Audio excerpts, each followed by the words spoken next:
I hope so, Jake. I can't guarantee it. Dr. Anthony Fauci expressing hesitation about whether it will be safe for people to vote in November. His statements helping to fuel momentum for mail-in voting across the country.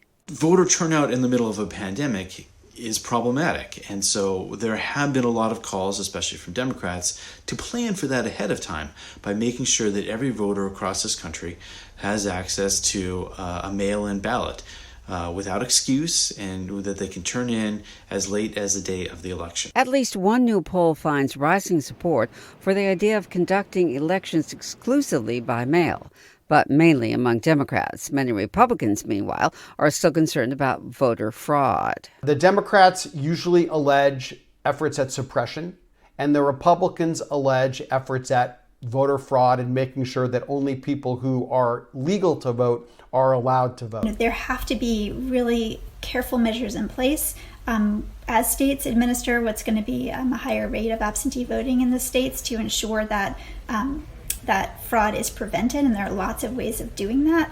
Election experts say some states use a process called signature matching to screen absentee ballots. Others use barcodes to track the chain of custody of ballots. And some states, like Colorado, use drop boxes for extra security. Different states control how people vote, the technology that they use, the dates that they select, etc.